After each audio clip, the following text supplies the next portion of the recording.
그 정이 쉬우니까 그냥 외워요. 외워야 돼요. 시그마라는 어떻게 우리 구할 수 있어요? A분의 P로 구할 수 있다. 그 다음에 항상 구해야 한다.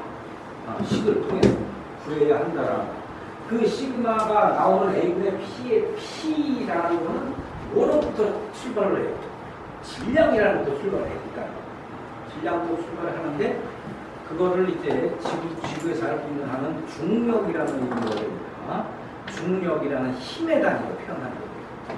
중력, 무게, 힘, 이건 다 똑같은 거예요. 단위는 다 루트로 쓰더라고요. 자, 그래서 다음이 문장 중에서 가로 내에 가장 적당한 용어를 아담이 보기로부터 선택하라라는 얘기예요. 자, 물체에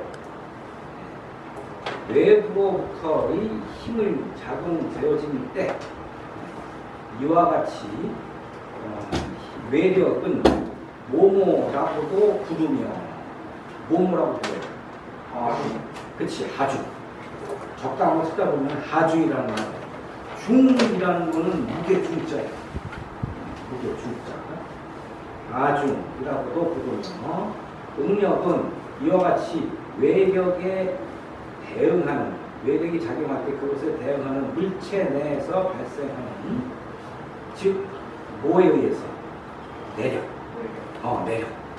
외력은 내력과 큰 것 같고 방향은 반대예요. 이와 같은 내력에 의해서 물체 내의 단위 면적당의 값에 상당하는 것을 취한다. 정의야, 정의. 일단은 응력이라는 것은 뭐보내 보여요? 단위 면적당 내력. 이게 정의야. 그리고 내력은 왜 발생하냐 하면 외력 때문에 발생해요. 외력은 다른 말로는 중력 또는 하중이라고 합니다. 이런 뜻이야. 정의니까 외워야 돼요. 그리고 응력을 항상 계산해서는 구할 수가 있다.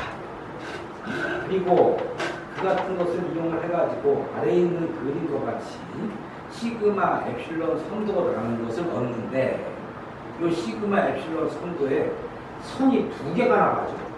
상방향으로 쭉 올라가는 선과 그 다음에 중간 부분 항복이 지난 다음에 아래쪽으로 내려오는 그런 아주 아래쪽으로 내려오는 거는 항복이 지나면은 단면적이 줄어드니까 그거에 따라서 단위 면적당 분해인데 단위 면적당 값이 작아지니까 분모가 작아지면은 그 값이 이렇게 달라지겠죠. 근데 위에 있는 것은 그냥 분모를 그냥 유지해가지고 수식을 만드는 거예요. 그래서 실질적인 경우는 아래쪽에 있는 부분이 실제 부분이 됩니다. 자, 이때의 각 부분에 대한 정의예요. 자, 1번 제일 처음에 비례 한도라는 게 있는데 비례 한도는 2i고요. 2 여기까지가 돼요. 그쵸? 그거는 보기에는 곡선이 나올 수도 있지만 직선적이다. 직선적이다. 이해되죠? 그 다음에 여기에 탄성 한도라는 것은 탄성이 이루어지는 부분이에요. 그래가지고 5부분이 돼요. 여기까지가 일단 탄성 한도 부분으로 정상하는데 실질적으로 항복을 지나지 않는 탄성 한도가 우리가 이용하기 때문에 여기에 5에 해당되는 것을 항복점이라고 우리가 정의한다. 항복점이 넘어가면은 그래서 항복점이 넘어가는 순간부터는 영구변이 생긴다. 이해됐죠? 자, 그래서 항복점이라는 것은 5에 해당되는 것이 되고요. 그 다음에 피로점이라는 것은 가가 됩니다. 가. 피로가 아니고 파괴. 파괴점. 파괴가 되는 경우는 이제 단면이 끊어지는 경우를 얘기합니다. 끊어져. 자, 이와 같은 것은 어떤 시험에 의해서 구하는데 그 같은 시험을 인장시험입니다. 인장시험. 자, 똑같은 거가 그 다음 페이지에 또 나와있어요. 여기서 용어를 좀 다르게 썼어요. 또 다음 페이지에 보는 거는 그림은 똑같은데 요거는 무슨 그림이에요? 좀 전에 봤던 그림의 아랫부분에만 해당되는 게 있죠. 윗부분 없어졌지. 상박 쪽. 그러니까 이건 단면의 변화가 없는 게 아니고 단면의 변화가 생긴다. 항목을 지나서. 이와 같은 그림을 만들어내는 거예요. 그러면은 하나씩 봅시다. 제일 처음에 1번에 해당되는 부분. 1번에 해당되는 부분을 사실은 여기에서는 탄성 한도입니다. 비례 한도 끝까지가 탄성 한도 시작이 되는 겁니다. 비례 한도가 끝나면 탄성 한도. 그 탄성 한도라는 것이 1번에 해당되는 내용입니다. 그 다음에 2번은 다른 용어를 썼어요. 강성 한도, 극한 강도라는 말을 썼는데 두 번째 있는 것은 강성의 한도가 돼요. 실제 사용을 할 때 여기까지만 써야 되겠다 라는 얘기가 돼요. 그래서 강성 한도 또는 극한 강도라고 얘기합니다. 항복점입니다. 그 다음에 3번에 해당되는 것은 항복점이고요. 2번은 능력 중에서 최대의 능력을 나타내요. 그래서 요거를 극한 강도 또는 강성 한도 이런 용어를 쓴다는 거 밝게 말씀드립니다. 극한 강도는 능력 중에 최대의 능력과 실제 그림이 있어서 이것을 어떤 재료의 극한 강도 최대의 극한 강도를 쓴다라는 거고요. 뭐가 2번에 해당하면 2번이 3번 뒤에 있어요. 잘 조주의해야 되나? 주영을 다 한다면 어떻게 해요? 잘 들어.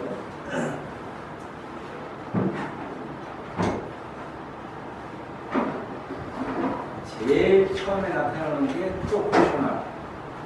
그 다음에 탄성함도. 탄성함도의 끝은 반복적.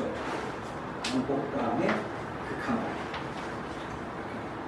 그 다음에 맨 마지막에 4번은 끊어지는 부분입니다. 하단감. 하단감. 하단감이라고 얘기합니다. 하단감. 그 같은 구조를 이것도 방법 없어요. 외워요. 그림을 그릴 때 직선으로 나타나는 이거는 직선 구간이니까 비례 구간, 그 다음에 탄성 구간, 반복점, 요렇게 표현된 것이 극한 단, 그 다음에 하단점. 요것을 우리가 인장시험이라는 걸 하겠습니다. 자, 인장시험은 어떻게 하는 거냐? 참고로 알아두세요.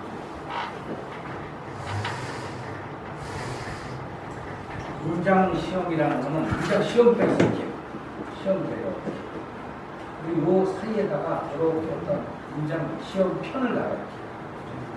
그리고 양쪽에서 이제 잡아 당기면요. 나중에 주는 거예요. 나중에. 이 시험편은 요거는 구체로 나타나면 이렇게 됐어요.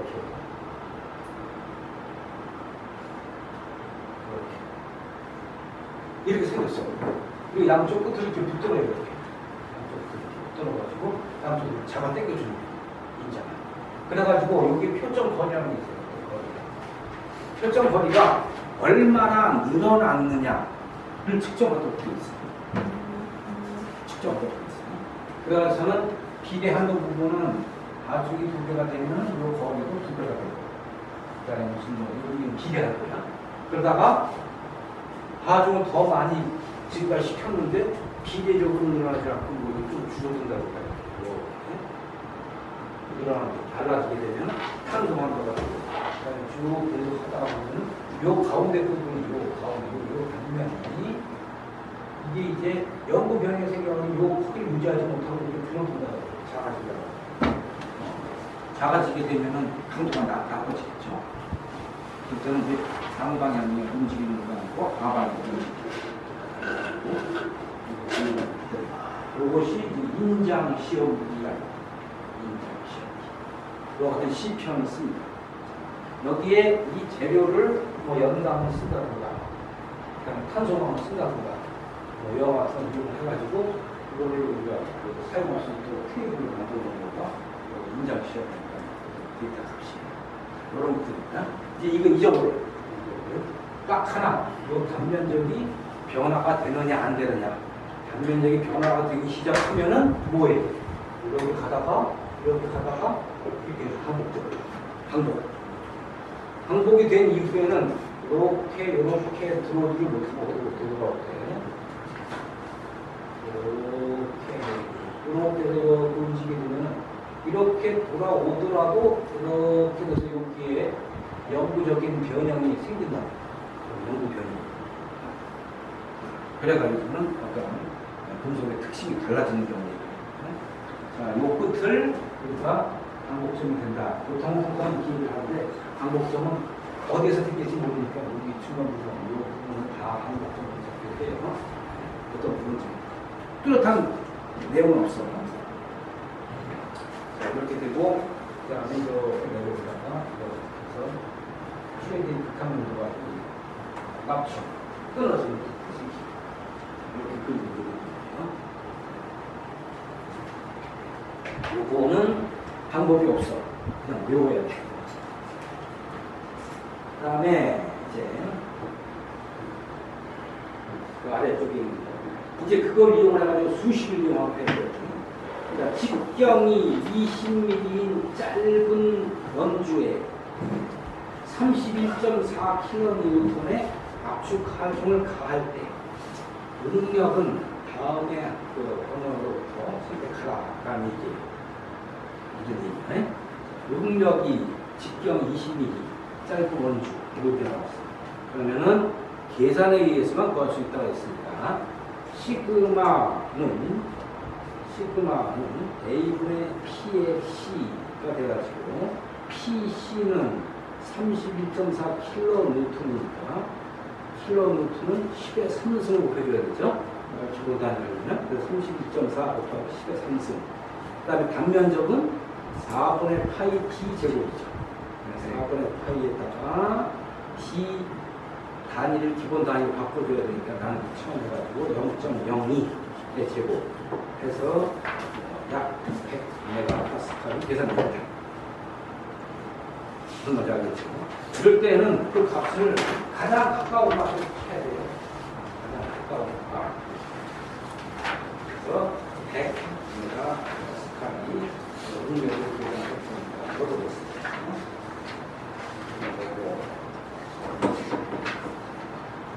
그 다음에 나오는 건 이제 SFT BMD인데 여러분들 오늘 하는 보면 그게 가장 중요해요. 아주 무차 강조를 해도 크게 중요한 게 없어지지가 않은데 그와 같은 내용들을 응력 계산하는 걸 계산하고요. 그 다음 페이지에는 SFT BMD 순서를 한 번쯤 검토하고 넘어갑니다. 다음 시간에는 이제 예제로 나와 있는 문제들이 있는데 그와 같은 것들을 각자 그릴 수가 있어야 돼요. 보호에 대한 문제는 가장 기본적으로 나와요. 제일 첫 번째 있는 거, 두 개의 받침점이 있고, 그렇죠? 반력이 되는 거죠, 반력. 항상 좌측에서 우측으로 A, B, C, D 순서를 붙여요. 자, A라고 하고, A를 쓰세요. A점. A점은 위로 가는 힘이니까 반력이라는 의미로 거기에 작용하는 상방향의 반력을 그려줘야 돼요. 상방향의 반력은 RA가 되겠죠. Reaction Force of Point A. R 첨자 A. 상방향을 표시하고 안 써요? 자, 이렇게 있고 이렇게 그림이 이렇게 있으면 FBD를 완성을 해야 돼. 여기 하중이 있고, 그 다음에 여기 이렇게 하중이 있는데, 요 힘을 우리가 뭐 F1이라고 했고, P가 P2라고 하면, 여기에는 이렇게 상방향으로 향하는 R의 A가 있다. FBD 완성하는 경우. 그 다음에 여기는 뭐가 있어? R의 B가 있다. 그리고 나면은 FBD가 완성이 된 경우에 위에는 하중이 두 개가 있고 여기에는 상방향으로 가는 반력이 두 개가 있고 자 그러면은 여러분들이 했듯이 이거를 해석을 해줘야 돼. 자 RA를 구하려면 모멘트의 두기점 어디다 놔요? 미지수 위로 올려놓고 이렇게 해가지고 RA 곱하기 전체 길이는 P1 곱하기 요 나누기 P2 곱하기 요 나누기 해가지고 모멘트의 평형함수를 쓴다. 요거를 시그마 모멘트하고 B는 0으로부터 시그마 RA 곱하기 전체 길이에 통상을 했어요. 이거는 혼자서 시계 방향으로 이렇게 한쪽에서 놓고 P1 곱하기 A 이거를 P1 곱하기 A 플러스 P2 곱하기 P 저러한 식을 세울 수가 있어요. 요거를 뭐라고 부른다고 했어요? 모멘트의 평형식. 그리고 나면은 RA라는 걸 구했습니다. RA는 요 중간으로 플러스 기호, 이거는 마이너스 기호, 세 개가 있죠. 그리고 이거를 EMT를 그리기 위해서는 이렇게 플러스 기울기인데 큰 기울기. 그 다음에 여기 역시 플러스 기울기인데 플러스 기울기는 기울기인데 작은 기울기. 그리고 맨 끝까지는 마이너스 이러한 BM도 것이다. 또 예측할 수 있죠. 그래서 그거에 상당하는 BMD 성도를 찾아 보면은 어떤 거예요? 세 번째 그림이죠. 자, 첫 번째 그림이 틀린 이유는 뭐예요? 연속적이지 않습니다. 연속적이지가 않아요. 그래서 맨 끝에서 거기에서 저기 위로 살짝 올라가는 부분이 있지. 올라가는 부분은 타당성이 없죠. 올라가는 그 같은 모멘트가 있는 부분은 타당성이 없어요. 그다음에 두 번째 있는 그림은 그건 SFT 선도의 일종이에요. 근데 역시 위로 가는 게 아니고 아래로 내려와야 되지. 그러니까 틀렸어. 그래서 세 번째 있는 것은 타당성이 있어요. 맨 마지막 그림은 어떻게 될까? 이거대로 하자면 아래로 내려와가지고 그러면 반력이 위에서 아래로 내려오는 건 위에서부터 작용이 돼요. 그리고 중간 부분에 아무것도 없는 경우는 0이 됐어. 그러면 제일 처음 거하고 RA가 같아야 돼. 그래야 되겠지. 그래야지 이렇게 0을 그려줄 거예요. 그 다음에 어쨌든 나 잘못했어요. 네 번도 타당성이 없다라는 걸 알 수가 있어요. 이제 마지막 남은 경우는 이거를 여러분들이 SFT 선도, BMT 선도에 대한 거를 검토를 하고 나니까 쉬워졌어요. 자, 이제 맨 마지막에 있는 그림이 세 개야. 하중이 세 개. 그리고 하중의 크기는 모두 다 같아요. 그리고 양쪽 끝단에 거리가 다 똑같아. 2분의 L, 2분의 L이 돼. 아니네? 3분의 L이네? 2분의 L. 제일 중게 2분의 L. 이게 왜 2분의 L?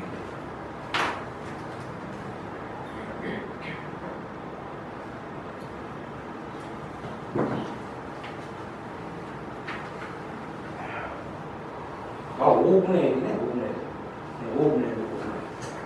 L은 일단 타당성이 있어요. 전체 길이를 보통 다 L로 해요. 그러니까 5분의 L, 5분의 L 양쪽 끝단에가 P가 있어요. 그러면은 SFD는 그 아래쪽에 있는 그림과 맞아 떨어지나요? 네. 양방향으로 얼마의 값이다. 찾으려면 어떻게 해야 돼요? 시그마 M의 B는 0으로부터 계산해 보세요. 시그마 M의 B는 0으로부터 RA 곱하기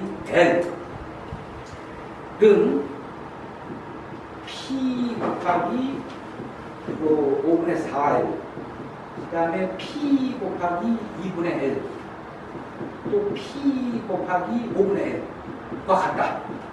너부터 구할 수가 있죠. 자, 이해돼요? 이해 못하는 사람들이 있어. 자, 세 개의 그림인데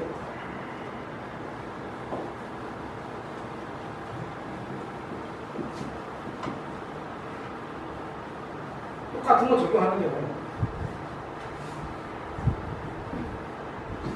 이거는 재료학 문제는 똑같은 거 같아도 달라요. 자, 여기 이렇게 나타났는데 여기 아래 그리고 이 방향이 있고 여기 5분의 1이 때문에 P가 있고 그 다음에 또 여기 가운데에 P가 있고 5분의 1이 때문에 또 P가 있고 여기에 아래 P가 있고 자, 그러면은 이렇게 쭉 내려가지고 요거가 평형이 되니까 결국에는 그쯤에서 제로가 돼야 될 거예요. 요 부분에서. 그리고 좀 내려올 거예요. RA가 올라가죠. 올라가요. 그리고 쭉 가다가 요거 그냥 만나니까 내려와요. 그 다음에 요거 만나면은 요거 쭉 오다가 이렇게 내려. 다시 내려올 거예요. 그 다음에 요걸 만나면 쭉 가다가 쭉 가다가 또 내려오겠죠. 그리고 또 여러 같은 SFT를 그리죠. 그러니까 요 같은 그림 그려주면 여기가 원점이니까 여기가 플러스 2, 여기가 플러스 2, 여기 마이너스 2, 여기도 마이너스 2. 근데 그 기울기 값이 달라요. 이제 이 아래쪽을 완성을 해줘야 돼요. 자, 그러면은 느낌도 여기는 플러스 기울기 값이 커. 값이 커. 요거는 기울기가 좀 작아. 근데 플러스야 혹시. 그러면 이렇게 해서 플러스 1. 여기는 마이너스 기울기인데 기울기는 같을 거예요. 이는 마이너스 기울기.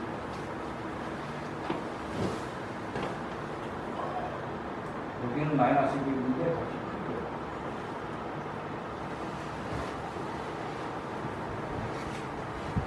이 같은 그림을 수해주죠.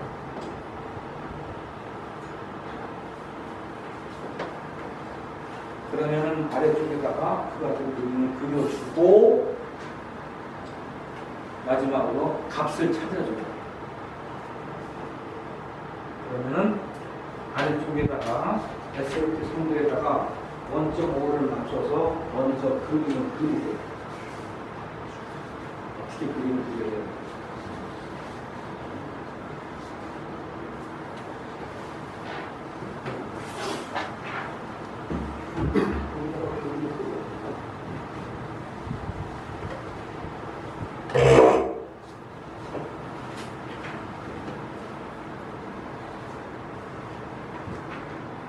자, 거기 비름 부분에다가 그림을 그려야 돼요.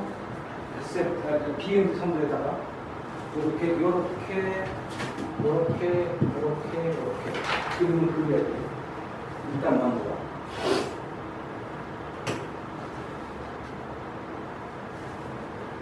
그 다음에 좌측 부분에 빈 칸 있죠. 거기 채워 넣어야지. 제일 처음에 있는 부분, 첫 부분에서는 뭐라고 채워야 될까? F의 5분의 L은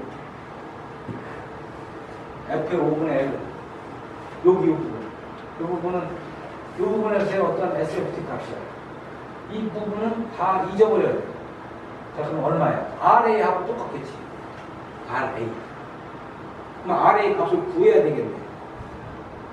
RA F의 5분의 L은 이퀄 RA가 되고 RA는 마이너스 2분의 3P라고 했네. 2분의 3p네. 2분의 3p. 그러면 rp도 2분의 3p겠지. 과연 맞는지 봅시다. 자,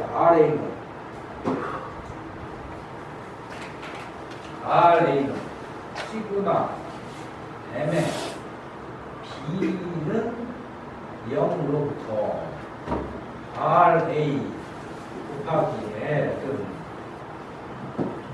뭐와 같아요? P 곱하기 저기까지 5분의 4에 5분의 4L 플러스 또 P 곱하기 2분의 L 플러스 또 P 곱하기 5분의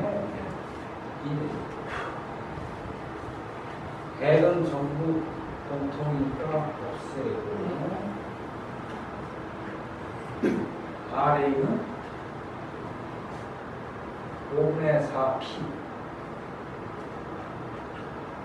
플러스 2분의 P 플러스 5분의 P 이거 다 해보면 10분의 15가? 15P 그럼 값이 얼마? 2분의 3P 100번 차근차근 하면 돼. 그러면 RA가 2분의 3P야. 그럼 RP는 얼마야? 3P에서 빼주면 되니까 역시 똑같이 2분의 3P가.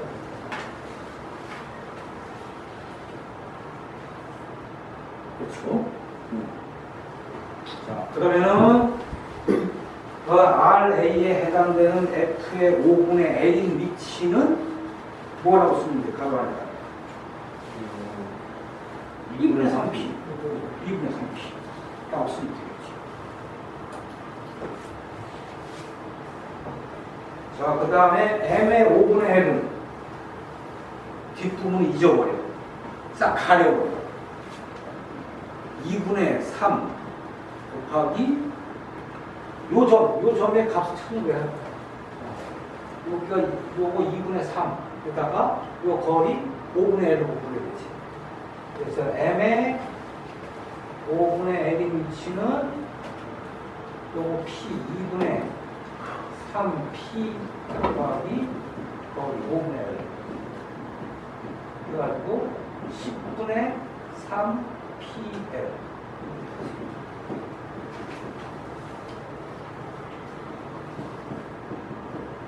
그 값을 집어 넣으라는 얘기야.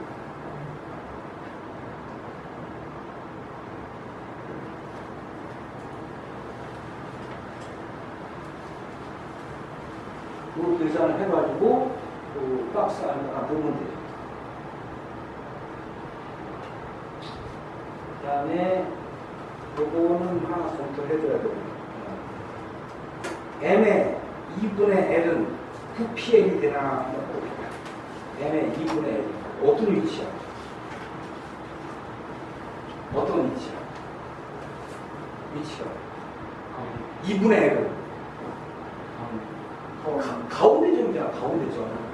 자, 요 부분에 점. 요거 구하는 얘기예요. 요 값은 얼마예요? 1. 요거는 RA 곱하기 여기까지 거리. 이 뒷부분 잊어버려. RA 곱하기. 지금 M의 2분의 L인 위치는 RA 곱하기 2분의 L. 요거하고 마이너스가 되겠죠. 이건 마이너스지. 마이너스가 되죠. 마이너스 P에다가 뭐가 돼요? 요거 나누면 되니까 요거 5분의 L 2분의 L 이건 2분의 L 마이너스 5분의 L RA가 2분의 3P지 2분의 3P 그다음에 2분의 L 마이너스 P에다가 10분의 3인가? 3 5 마이너스 2가 되니까 3 3F. 그러면은 이거는 4분의 3PL 마이너스 10분의 3PL 이렇게 되고, 또 계산하고 나면은 얼마나 돼요?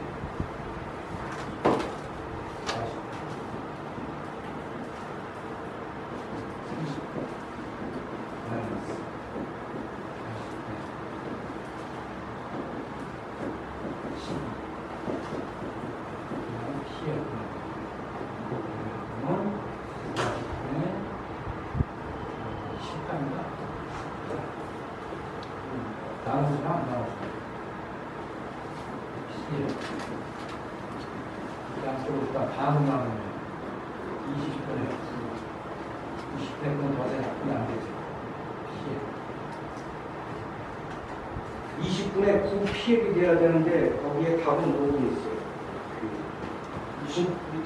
20이 있는 건데 그거 짝대기가 있구나 가운데 20분의 9 PL 검증했어요. 차근차근 하면 돼. 차근차근. 그걸 맞게 바꾸세요.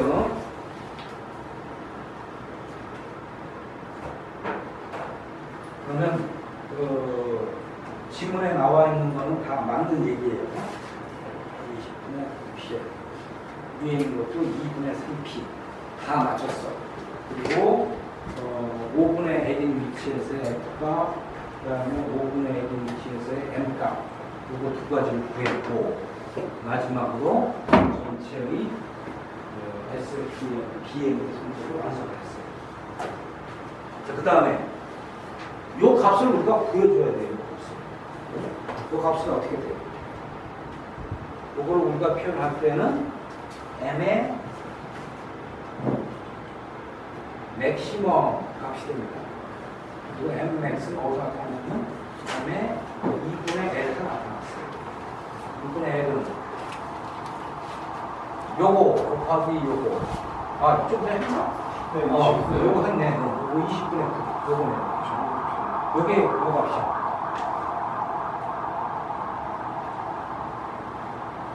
최대값은 통상 우리가 구한다고 그랬죠. 통상 20분의 9PL에 해당되는 값을 구해줘야 된다. 자, 또 잠깐 쉽시다. 네. 아직 시간 안 됐는데 말이지만 정리를 다시 한번 합시다. 지금까지 배웠던 내용 한번 정리해봐야죠. 제일 처음에 나오는 얘기가 뭐예요? 공학 얘기하면 제일 처음에 나오는 얘기 SNM이 그것도 있고, 일단 단위에 대한 게 중요해요. 단위.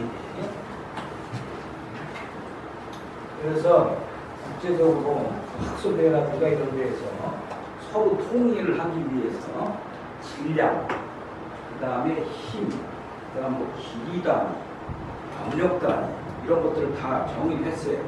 그래서 가장 기본 단위가 굉장히 여러 가지가 있는데, 하여튼 SI 단위라는 SI 단위, 인터내셔널 스탠다드.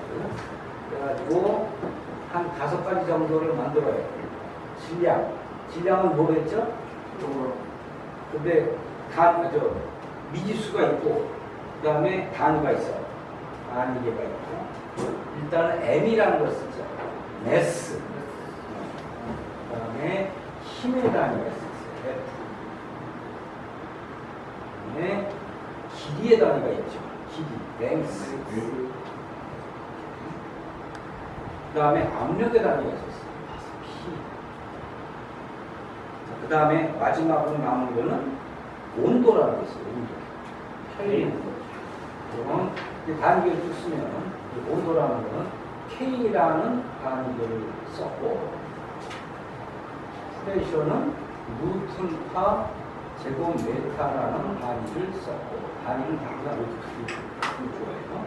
그 다음 길이라는 거는 사람 기준되니까 밀리미터라는 걸 썼었는데, 나중에 틀려요. 기본 단위. 그거 아니죠. 메타. 이거 틀려요. F는 뉴턴이라는 단위를 썼고, 질량은 뭐 킬로그램을 기준으로 합니다. 이거는 킬로가 들어가야 돼요. 4gram 기준이기 때문에 그리고 단위를 써라. 이제 질량을 잊어버려도 돼요. 왜냐하면 이거 요하면 1kg을 1m/s씩 매 초마다 증가시키는 힘을 1N으로 한다. 라고 했어요. 그래서 1N은 1kg 매스를 1m/s제곱씩 증가시키는 어떤 힘의 크기다. 이걸 먼저 정의했어요. 이 질량을 이제 잊어버렸어요. 이 안에 들어갔다. 루튼 안에 들어갔다. 근데 질량을 일단 질량하고 중량을 계산할 때 항상 우리는 지구 중력 가속도로 계산하고 있어요. 지구 중력 가속도. 지구 중력 가속도는 얼마다? 9.8m/s입니다. 이거 이쪽으로 갑니다. 이거 상식적으로 갑니다. 그리고 통상은 뭐 10으로 씁니다. 단위 국가 됐고, 랭스의 단위는 기본 단위는 메타예요. 근데 우리가 도면 같은 걸 그릴 때 미리메타의 단위로 많이 표현하기 때문에 미리메타를 보통 사용을 해요. 그 다음에 루튼과 제곱메타는 1루튼파 제곱메타인데 요거를 우리가 다른 거로는 파스칼이라고 표현하거든요. 파스칼. 근데 파스칼이라는 값은 1제곱메타, 가로세로 1m 위에 1루튼이 올라가는 거니까 굉장히 작아요, 값이. 그래서 우리가 통상 사용하는 것은 메가파스칼, 킬로파스칼, 이렇게 1000배 또는 10의 60배 이걸 쓰는 거예요. 그래서 우리가 메가파스칼 이라는 단위를 통상 사용을 한다. 그리고 메가파스칼은 이렇게 나타날 수 있어요. 1루튼 퍼 제곱 미리메타. 통상 사용하는 거 다 사용합니다. 요거하고 메가파스칼은 같다. 요거까지가 기본적으로 일단 알아야 돼요. 그 다음에 켈빈 온도는 디그리 C하고 맞춰줘요. 그래서 디그리 C에다가 273.25라는 걸 합하게 되면 이거가 바로 켈빈 온도. 항상 우리가 사용하는 켈빈 온도는 국제적으로 약속하다 보니까 어디서나 다 같이 수순이고 생각하고 켈빈 온도 쓰는 거예요. 이렇게 된다는 거라. 화씨하고의 구분은 어떻게 되나요? 화씨하고. 그런 것도 이제 온도 관련되는 문제는 자주 나오는데, 여러분들 일단 잘 모르죠. 자, 그건 뭐가 되냐면, 얼음이 기준이 되는 거는 우리 일상생활에서 물을 기준으로 했어요. 물이 어느 온도가 0.0C. 그 다음에 끓는 온도가 일기압화에서 100도씨. 라고 기준했죠. 그리고 요거를 연구원들도 자기가 특별한 단위를 쓰는데 그게 바로 파렌하이트. 파렌하이트라고 해요. 지금이 F라고 씁니다. 요거를 212도, 그 다음에 여기를 32도 F를 썼어요. 32도 F. 그러면 요거가 똑같아요. 이걸 가면 그러면 동시에 어떻게 하면 요거는 구간을 100으로 나눴고 요거는 180으로 나눴어요. 그래서 비례 상수가 되는 거는 100분의 180에 해당하는 걸 2분의 5 또는 5분의 9를 이 정도 나왔어요. 그리고 Y축상의 절편은 요거 0도에 32가 있어요. 32라고 어떻게 나왔어요? 그래서 디그리 F는 뭔지는 모르지만 플러스 32라는 걸 하나 더해주고 그 다음에 5분의 9 또는 9분의 5에다 디그리 C를 이렇게 곱해주고 그래서 이 단위를 쓰는 거예요. 그래서 만약에 여기에 이 C가 집어넣으면 100이라는 걸 이렇게 0이라는 걸 이렇게 되면 F는 32죠. 입고 가게 되죠. 그 다음에 100 여기 디그리 C 대신에 100이라는 걸 이렇게 되면 22, 60, 180에서 이제 12 나옵니다. 이와 같은 디그리 F하고 디그리 파렌하이트의 관계가 설립돼요. 조식이면 몇 도 F가 몇 디그리 C이기 때문에 그렇게 계산돼요. 재미있는 거 하나 얘기해 줄게요. 미국 축전을 하는데 걔네들은 못 써요. 아니, 온도에도 아니고 화실 쓴다고. 그러니까 걔네들이 얘기를 할 때 말을 하는데 오늘 온도는 오버 100 디그리라고. 오버 100 디그리. 처음에 들었을 때 이 무슨 소리야? 100도가 안 된다는 얘기야. 근데 계산을 해보게 되면은 지구이 빠져나갈 때 100도가 넘는 온도가 나와. 40도가 넘어와. 그래서 여기에다가 만약에 한 40도 정도 되면 8에서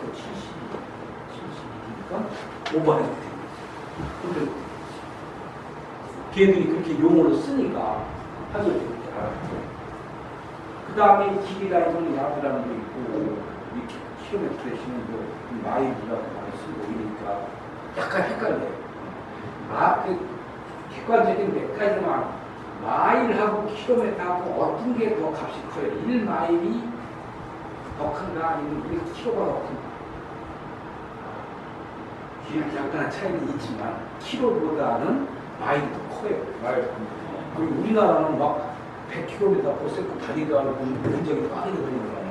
근데 걔들은 계기판에가 마일이니까 뭐 80밖에 안 돼, 뭐 70밖에 안 돼. 그러니까 까딱하다가 저기 뭐가 스피드가 조심해야 돼. 미국 거는 자동차가 마일로 표현됐다고 마일하고 그 관계를 측정합니다. 여기 이제 온도에 대한 하나. 그 다음에 요거를 모조하는 단위가 있어요. 모조하는 단위. 그래서 그 단위에는 뭐 화학 단위가 있고, 그 다음에 무슨 뭐 라디안과 스테라디안, 그리고 각도를 나타내는 단위가 있어요. 몰이라는 건 화학 단위. 자, 그러면은 우리가 보통 연력학 문제를 낼 때 뭐 1m 3승이라고 나타내기도 하고, 그 다음에 이 단위를 이 화학 단위 쓴다라면 킬로몰 단위로 나타내는데,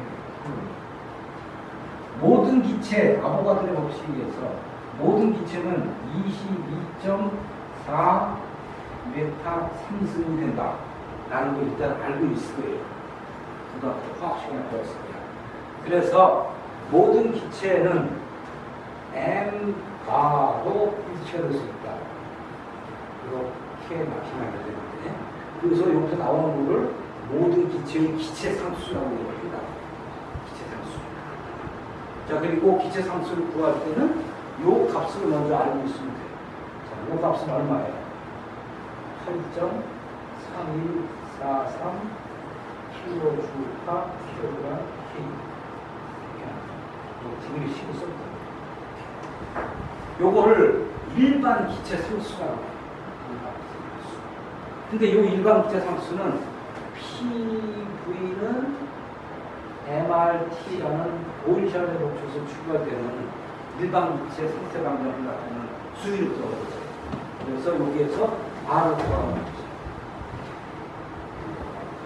그리고 요거 두 개를 뽑아내서 R라고 묶고 값이 요 값이다. 좀 어렵죠? 그리고서 요거를 풀 때는 요 M이라는 거를 그 기체의 분자량으로 주죠. 만약 기체가 O2다. 그러면 O2는 원자 번호가 몇 번이죠? O는? 8번. 그치, 8번. 그럼 원자량.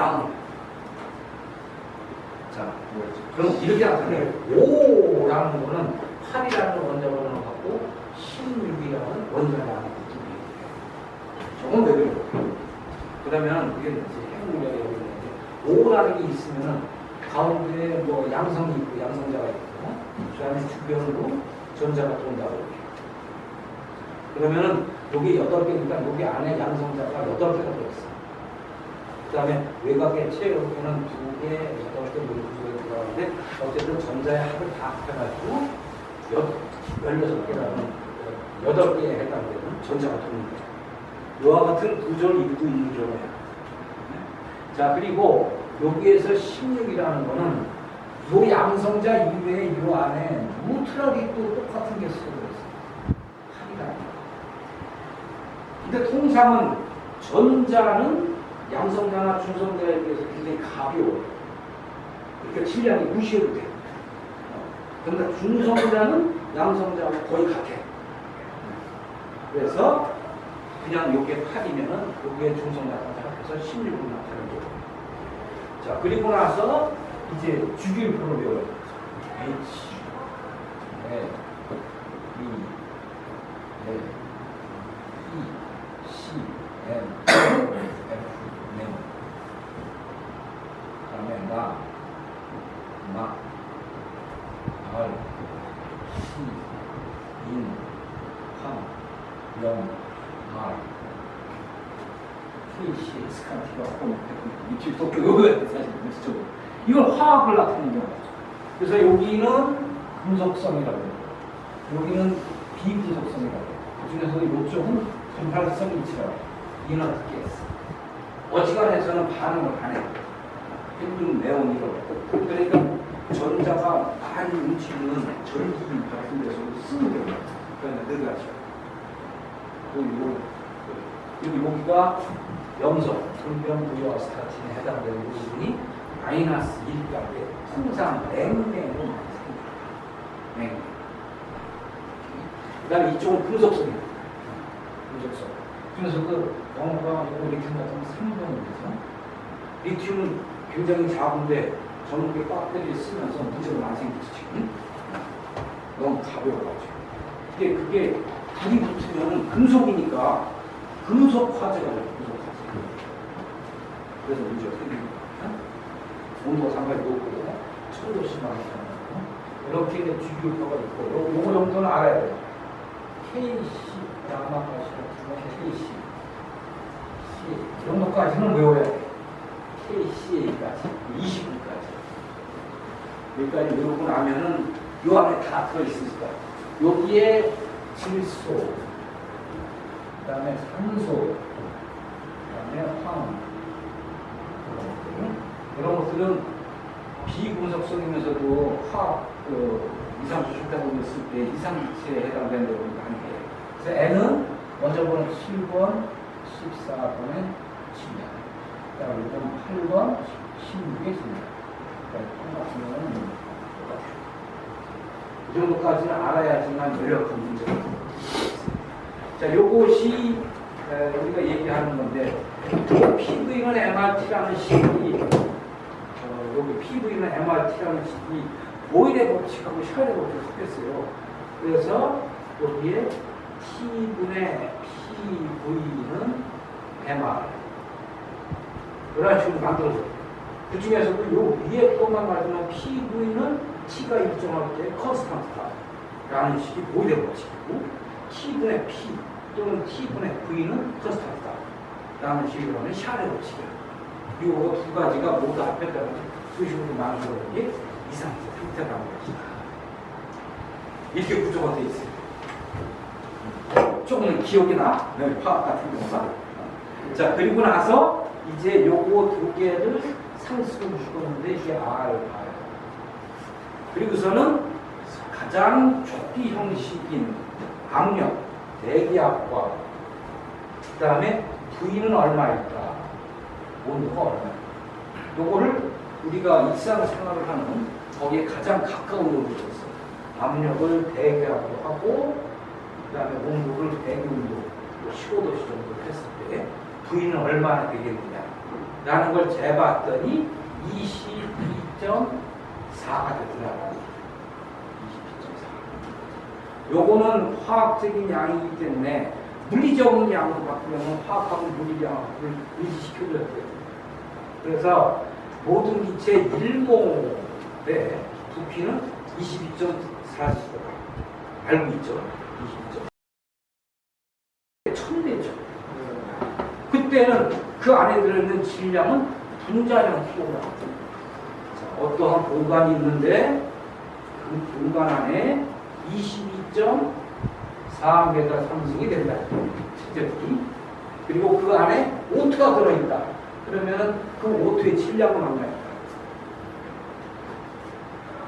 이런 거예요. 자, 원자 번호 8번, 원자량 16. 그러니까 16kg, 16kg.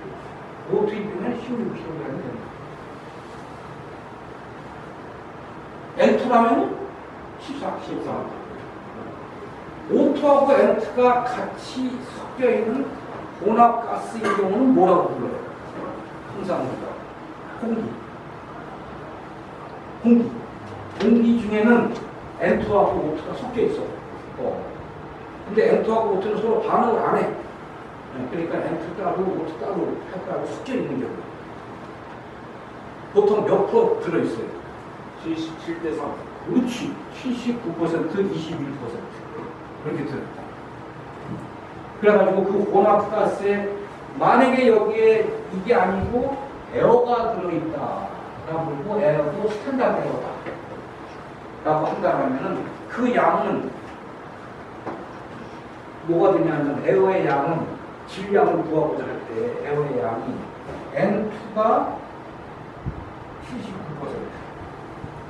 요거하고 O2가 21%가 들어있어요. 이렇게 22%. 그러면 이제 구하면 돼. N2. 그러면 요거는 14 곱하기 0.7. 요거 플러스 요거 O2 16 곱하기 0.2. 그 값이 어떻게 될까요? 커지겠지. 이거 가지고 계산해 볼 수 있는. 그래가지고 조금 계산하면은 질량이 오르죠. 이런 스탠다드예요. 표준이에요. 자, 이런 식으로 구하는 거가 화학적인 양인데 모든 기체에 1몰이 아니고 이제 응용하는 거예요. 1km몰이 작용한다 하면은 그러면은 항상 분자량 킬로그램에 해당합니다. 분자량 킬로그램의 질량을 줍니다. 이거 하나를 알고 있다면 이제 모든 이상기체를 O2 기준으로 했을 때는 32kg. 왜 O2는 32kg인가? 여기서부터 내가야. O2. 5가 8에 16이니까 이게 대기중에 존재할 때는 O2는 존재하거든. 그래서 이게 두 개가 되는 거예요. 이게 8이 아니고 없어지고 이제 이게 32가 된다. 32. 대기중에 존재할 때는 N도 N2는 존재해. 그래서 28이 돼요. 대기중에 존재할 때는. 자, 이와 같은 관계를 가진 거. 요까지 알면은 이제 연력학에 대한 것도 어느 정도 감을 잡을 수가 있어요. 그러면 화학적인 거니까 나중에 화학을 잘 배울 때 쓸 수가 있어요. 내가 화학을 모를 줄 알았지.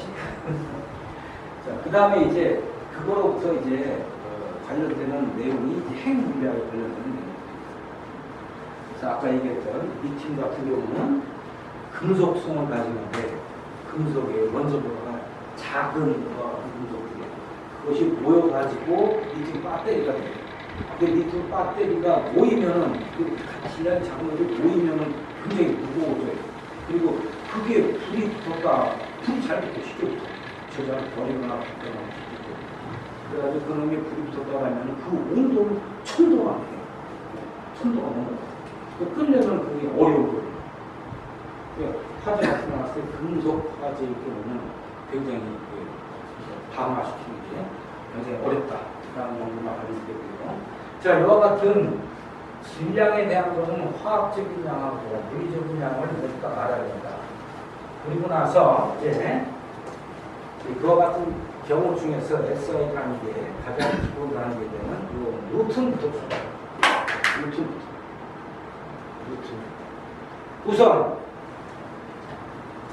어떠한 단계를 나타낼 때 기준을 세워요.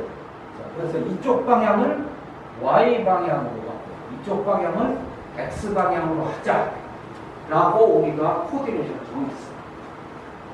요거를 무슨 좌표라 그래요? 절대요. 주문력. 좌표. 전부 다 이 직각으로 만나잖아요. 직각 없었지. 그래서 직각 좌표. 직각 좌표.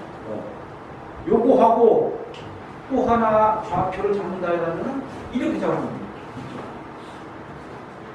요거는 Z축이라고 하죠. 보통 이렇게 나와요. Z축. 모든 각도는 다 직각이에요. 직각. 그리고 이렇게 나타나는 이유는 힘이라는 것을 분해하거나 합성하기 편하도록 하기 위해서. 그리고 이와 같은 직교 좌표계를 카티전이라는 과학자가 생각해냈기 때문에 카티전 코드입니다. 그리고 그 방향으로 힘 성분을 분해 무조건 할 수가 있어요. 자, XY 좌표계만 가지고 Z축은 무시하고 힘을 한번 분해해봅시다.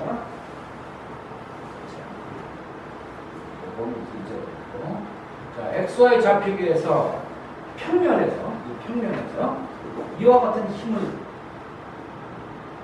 F라고 잡았어요.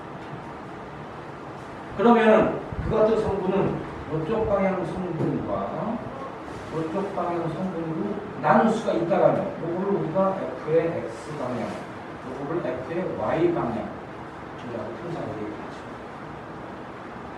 그리고 나서 이 성분 값을 찾으려면은 이것의 크기가 예를 들어서 뭐 10N이라는 걸 기준으로 하게 돼요. 우선 X좌표 값은 이게 분해적 방법, 분해식 방법. 해석적인 방법인데 X의 좌표는 요 크기는 요거에다가 이렇게 서로 직각을 이루니까 무슨 값이야? 요것을 세타라고 할 때 코사인스 F 코사인스. 그러면 반대 방향은 F 사인스가 되겠지. 이렇게 둘 분해를 해요. 그래가지고 fx는 f의 코사인 세타. f의 크기가 10인 걸 알고 이 세타 값 30도다라고 30도가 집어넣으면 돼요. 자, 충분히 못 오시는 거예요. 이걸 왜 분해를 해요? 이게 만약에 하나가 있지 않고 이쪽으로 또 하나 더 있다. 이렇게 F2가. 그 F1과 F2를 두 개를 합해야 되는 경우가 있잖아. 그 두 개의 합력은 그거를 나타낼 때는 이렇게 해가지고 이렇게 F의 리전트 포스를 하나 만들어낼 수가 있어요. 근데 그것의 좌표값은 우리가 카티전 코디네이터에서 X좌표가 하고 Y좌표가 알아야 생각할 수가 있어요. 이걸 하기 위해서 이렇게 합니다. 여기에다 이제 하나 더 F1, F2에다가 F3가 이렇게 있다라는 이건 3차원적 문제입니다. 이제 그 같은 것을 합하는 거, 분해하는 거, 이거는 여러분들이 알고 있는 상식에 관해서 더 하나, 하나 이렇게 하는 거죠. 그리고 이제 그 같은 것을 상당히 복잡해졌어. 아니, 개수가 많아서 부채살 같은 것이 많아진 경우에 그러니까 fxy를 나타날 때 굉장히 복잡해요. 그래서 우리가 나타날 때 수학적인 방법을 씁니다. 자, x의 가장 기본 단위를 y라고 하죠. 크기는 1이 되고, 요 크기는 1이고, 그다음에 방향은 x 방향이거든요. 요거를 단위 벡터라고 해요. 단위 벡터. y 방향에 대한 벡터는 j라고 해요. z 방향은 k라고 해가지고 그것을 계산을 좀 더 편하게 하기 위한 방법을 쓰게 되고 x, y, z의 방향성까지 주어졌고 크기는 크기고 그와 같은 단위 벡터를 설정해가지고 연산의 이용을 합니다. 그래서 예를 들어서 F1하고 F2를 이렇게 하게 되면 이건 무슨 뭘 계산하는 거예요? 그 F1과 F2 곱하다. 요거를 이제 벡터 계산할 때는 크로스 프로덕트라고 하죠. 크로스 프로덕트. 그런데 요 경우는 요거를 행렬식으로 나타내요. I, J, K로 나누고 F1은 F1, X, F2X, F3X, F 이렇게 해가지고 이쪽은 플러스 방향, 이쪽은 마이너스 방향 해가지고 그걸 풀어가지고 그다음 행렬식으로 나타내요. 이거를 크로스 프로덕트. 유용해요. 쓸모가 있어요. 그 다음에 요거하고 요거보다 쉬운 게 F1하고 F2를 도트 프로덕트라고 그렇게 되어있어요. 이거는 그냥 바로 계산돼요. 이거는 F1의 절대값, 그 다음에 F2의 절대값, 코사인스. 여기서 세타라는 값을 구하기 위해서 그 값이 정확하게 얻어져야 됩니다. 그래서 그걸 이용할 때는 뭐 베타 식으로 해가지고 도트 프라바트의 값도 구하고 크로스 프라바트의 값도 구해요. 크로스 프라바트는 워낙 복잡하니까 매트릭스 써보자 행렬식으로 이런 게 스토리예요. 이렇게 해가지고 어쨌든 구하는데 실제로 문제에서는 이 경우가 거의 안 쓰니까 도트라든가 거의 안 쓰니까 이거 잊어버려요. 그리고 나서 이제 상식의 선에서 하는 거예요. 잊어버리고 이제 평면의 문제가 주로 많이 나와요. 평면의 문제. 지금 그런 거 같이 이렇게 나타납니다. F1이고 F2가 이렇게 있을 때 요거를 나눠주는 거 줘요. 일단 요거 하나 정도 더 해가지고 요거를 F, Y, F, S 해가지고서는 요것의 합력에 대한 값을 구하는 이 정도밖에 안 돼요. 그때는 우리가 구하는 방법은 카디오 코디네이션이 있습니다. 지표작업이 있습니다. 그리고 그것의 각도값이 알고 있다라면 F1X, F2X 이런 다 알아야 돼요. 이렇게 해서 나눠져요. 우선 뒤에 지금 나오는 것이 이제 F1과 F2가 평형이라는 겁니다. 이제 평형, 이퀴리브리움이라는. 자, 상식적으로 이쪽 방향과 반대 방향으로 작용하는 또 다른 힘이 F1이라는 게 있고 F2라는 게 있다. F2라는 게 있다. 요거 두 개가 서로 작용을 하고 있는데도 움직이지 않으려면 평형을 이루어야지. 그렇죠? 이런 거예요. 이렇게 물체가 모여있을 때 이 물체가 땅으로 떠지지도 않고 위로 올라가지도 않는 이유는 이게 평형을 이루기 때문에 일상생활에서 그게 많아요. 그러면은 자 여기에서 이것은 무게 중심에서 하방향으로 작용하고 있는 중력이라는 게 작용을 하는데 반대 방향은 뭐냐? 작용은 반력이다. 이게 눈에 안 보이니까 잘 모르는 경우가 많아요. 이 중력과 반력을 간단히 얘기하자면 이런 얘기를 때문에 이렇게 소음이 있죠. 중력이라는 게 F2에 작용하는데 F1이라는 반력이 있다. 그리고 그것을 도식으로 나타내면 두 힘의 평형이 문제가 됩니다. 평형, 상식적으로 어때요? F1과 F2는 어때요? 크기는 같고 F1과 F2의 크기는 같고 방향은 서로 반대여야 돼요. 서로 반대 방향입니다. 크기는 같고 서로 방향이 반대여야 되면 이게 마지막에 하나 더 있어요. 어때요? 평형 문제에 있어서 아주 간단한 건데 마이너스를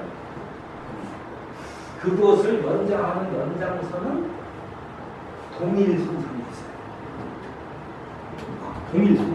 동일지선상이 있어요.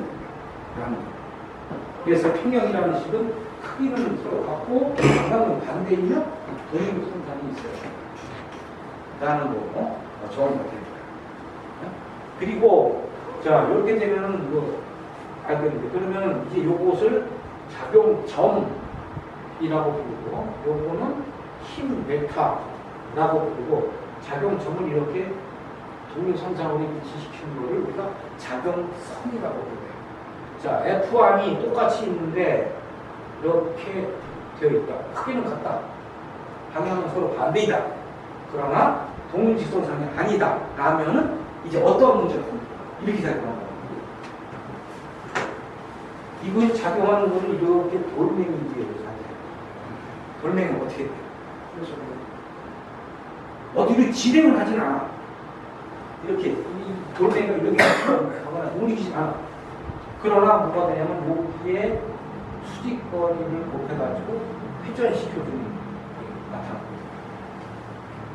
요거를 힘의 평형 이외에 모멘트의 평형입니다. 그래서 모멘트의 평형이 있다라고. 이게 이렇게 도는데 이렇게 돌고 있는데 못 돌게 하려고 해요. 반대 방향 쪽으로의 모멘트의 평형을 이루는 값이 있어요. 이것이 2차원적인 문제예요. 이제 마지막으로 요거를 이제 3개로 나눴어요. 물론 이거를 가지고 여기서부터 저렇게 해 나가도 돼요. F2라는 놈이 이쪽이 작용할 때는 당연히 평행을 알겠는데 이제 F2라는 걸 두고 쪼갰어. 힘의 합성 같은 걸 아니까. 자, 이렇게 쪼개고 이렇게 쪼갰어. 자,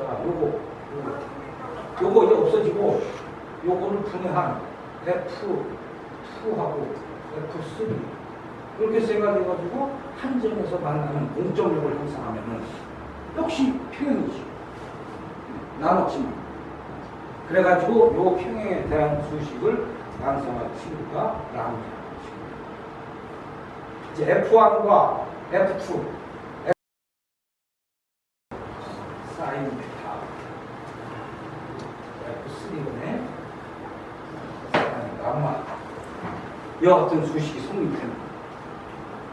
이거는 그냥 2차원으로부터 출발해가지고 힘을 한 개만 넣는 경우예요. 그리고 그 사이에는 이와 같은 정리가 생깁니다. 이게 라미의 정리. 라미 했습니다.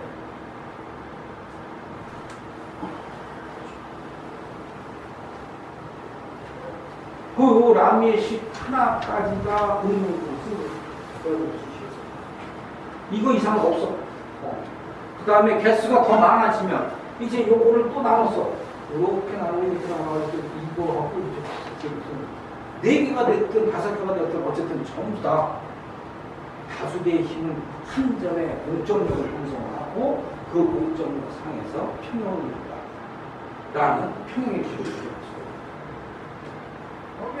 이 같은 거를 우리가 다수계의 힘에 대한 얘기.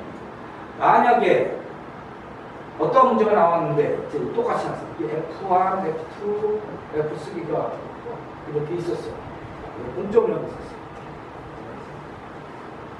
하나만 더 다른 예를 보여줄 거야. F1하고 F2는 똑같이 있는데 F3라는 놈이 여기 있지 않고 이렇게 떨어져서 있다. 라면 어떤 일이 생기겠나요? 이걸 추게 되어서 F1과 F2, F3 공정력은 형성이 돼요. 여기 이동을 시키게 되면. 공정력은 힘의 이동에 오래가지고 그대로 쭉 Z축을 움직이면 돼요. 그런데 F3에서 이 축에 대해서 회전하는 것 같은 모멘트는 남지. 그래서 모멘트에 대한 수식이 하나가 더 발생이 되는 겁니다. 자, 그래서 평형 문제는 항상 뭐를 먼저 찾아야 된다? 공정력을 찾아야 된다. 라는 거예요. 공통력을 반드시 찾아야만 돼요. 그리고 그 정도에서 문제가 만들어지는데 그리고 모멘트가 만약에 발생될 때는 모멘트 값을 구하라 되겠지. 모멘트 값을 구하라면 축과 이제 수직거리가 나옵니다. 이제부터 봤어요.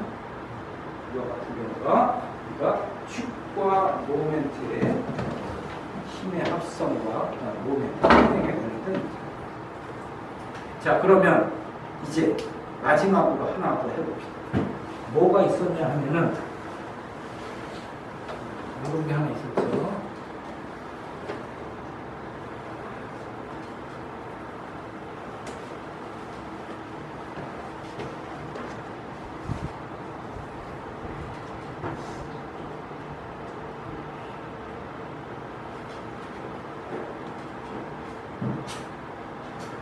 한번 검토를 해보자는 얘기예요. 아까 문제 중에서 힘이 3개가 나오는 경우가 있었죠.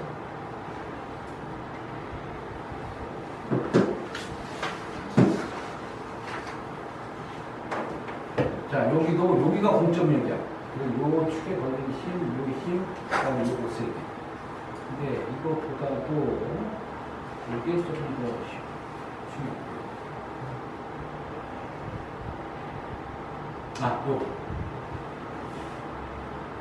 요거 보는 거죠.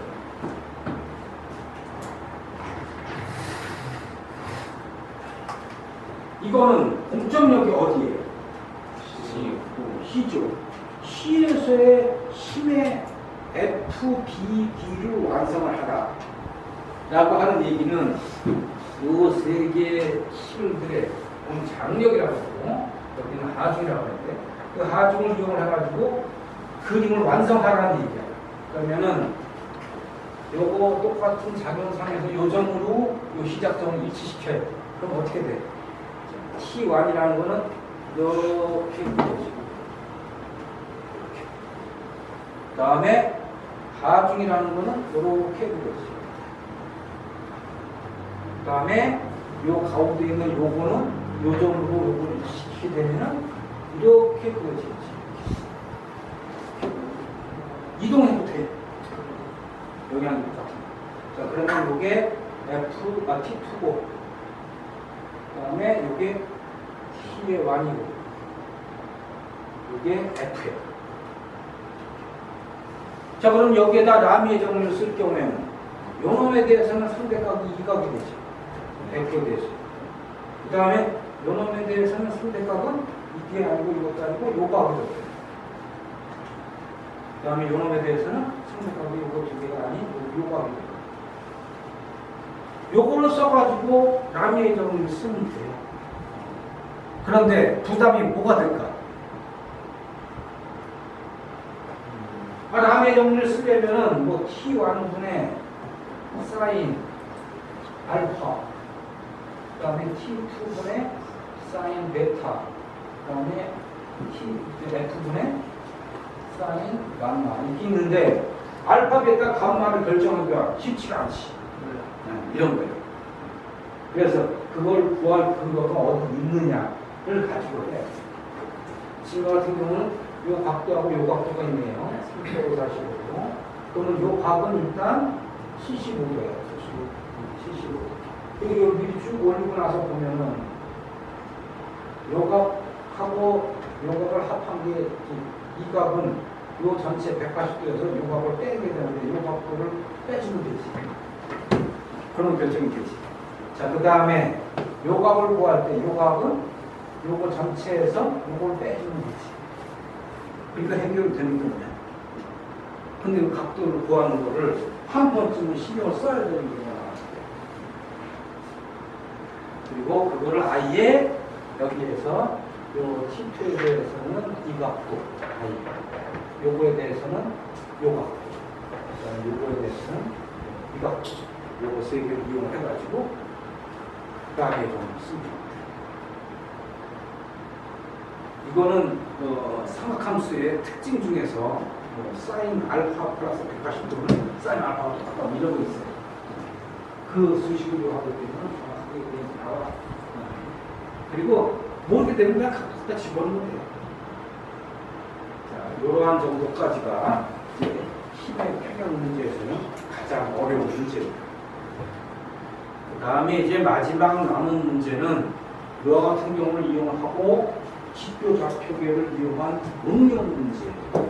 응용 문제에서 SFT하고 BMT를 구하는 문제가 다 있고, 그 중간에 나온 것이 응력에 대한 정의 문제였어요. 자, 응력의 정의 문제는, 응력의 정의는 어떻게 돼요? 응력은 뭐야? 시그마야. 시그마는 A분의 P라고 해요. P. 근데 P가 뭐야? 하중인데. 내력이었어? 외력이었어? 내력. 내력. 이쪽으로 내력. 정의는 내력. 근데 내력은 평행에 의해서 외력과 같아. 그래서 외력의 값을 그냥 갖다 쓰는 경우에 그게 정의적인 얘기예요. 단위 면적당 내력. 이 응력이라는 거. 잊어보지 말고. 그 다음에 또 하나 할 게 뭐가 있냐. 하나 더 있었는데 여기 프로포셔널 구간하고 일러스티크가 끝부분은 한번 인대의 개념은 그 다음에 아주 더 강하게 되면 남은 변형이 생긴다. 참고 그것이 발생되기 시작하는 점을 분복이라고 한다. 그 다음에 실제로는 에너지가 줄어드니까 아래쪽으로 이렇게 최대의 위력을 가지고 있지만 이론적으로는 시편을 그 강력하게 유지한다면 이쪽으로 올라가고 그러나 내용은 똑같아. 그 중에 가장 큰 값을 끊어지는 거는 하나랍니다. 이렇게 올라가는 거는 직선적인 구조니까 비례한도. 비례한도의 끝은 상상하고 시작. 상상하다 끝나는 부분은 근거, 이점의 시작. 알겠죠? 이런 정도까지가 정리됐어요. 이제 남은 거는 응용. 오라는 거를 많이 이용합니다. 자, 오늘 정리의 내용은 여기까지입니다. 다음 주에 또 정리할 거예요. 마지막 거. 이런 식으로 정리를 해가다 보면은 여러분들이 이제 유인이 들어가요. 자, 수고했어요.